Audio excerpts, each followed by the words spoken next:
விடுதலைக்கு இதே ஸ்கிரிப்ட் தான் வைக்கிறாரு.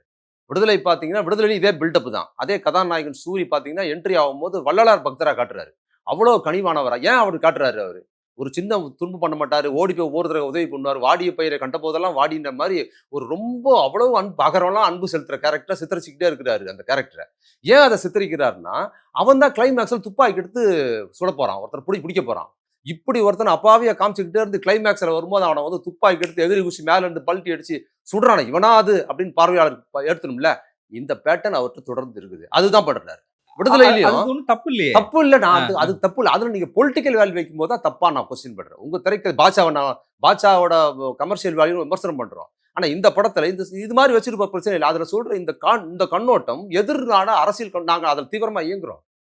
இந்த மாதிரியான சாதி ஒழிப்பு சார்ந்த விஷயங்கள்ல அம்பேத்கரி அரசியல் கண்ணோட்டத்தோடு அதை நுட்பமா பார்க்கிறோம். அது சாதி ஒழிப்புக்கு என்ன நடக்குது? அதெல்லாம் நான் பேசியிருக்கேன் ஏற்கனவே இந்த வீடியோ குறித்து.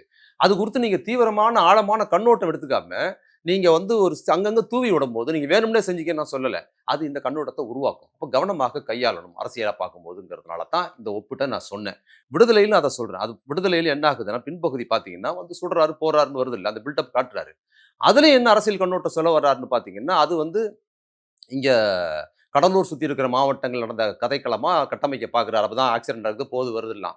ஆனா அது என்ன பண்ணுதுன்னா, வீரப்பன் கதைய கன்சீவ் பண்றாரு. மலையில வந்து மலைவாழ் மக்களுக்கு போய் பார்த்தீங்கன்னா, அந்த கேரக்டர் வீரப்பனை போய் தலைமறைவா இருந்துடுறாரு. அதான் நான் பேசியிருந்தேன் விடுதலை படம் வந்த பிறகு.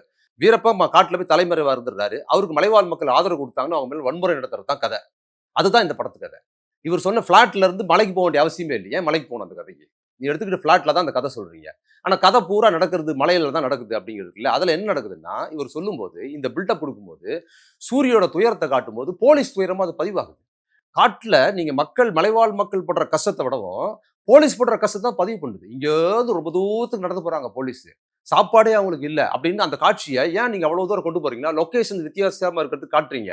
ஆனா என்ன ஆகுதுன்னா, அவ்வளோ கஷ்டப்பட்டு போலீஸ் துயரமா போறாங்கன்னு பதிவு பண்றாரு. அடுத்த கட்டமா இன்னொன்னு என்ன ஆகுதுன்னு பார்த்தீங்கன்னா, மலைவாழ் மக்கள் துயரமே அதுல பதிவாகல. அந்த வாச்சாந்தியில் பெண்கள போலீஸ் எவ்வளவு கொடுமையா வன்முறை பண்ண காட்சிய அவர் வச்சிருக்கிறாரு.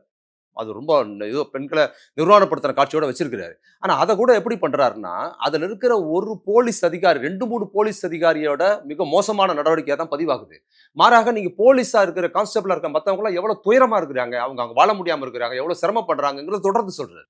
அங்க பார்த்தீங்கன்னா, சாப்பாடு கூட இல்ல. முள்ளங்கி சாம்பார் தான் போடுறாங்கங்கிறத தொடர்ந்து படத்துல பயணம் பண்ணுது. அப்ப நீங்க என்ன பண்றீங்க? நீங்க மக்கள் மேல் அன்பு கொண்டு படம் எடுக்கிறத போம்போது, போலீஸ் தரப்புல இருந்து கதை சொல்றீங்க. எங்க இருந்து சொல்றீங்க? கதைய நீங்க சூரிங்கிற போலீஸ் கேரக்டர் வழியா கதை சொல்லும்போது, போலீஸ் தரப்பு நியாயமா அந்த படம் உங்கள அறியாம பதிவாகுதுன்னு சொல்றேன்.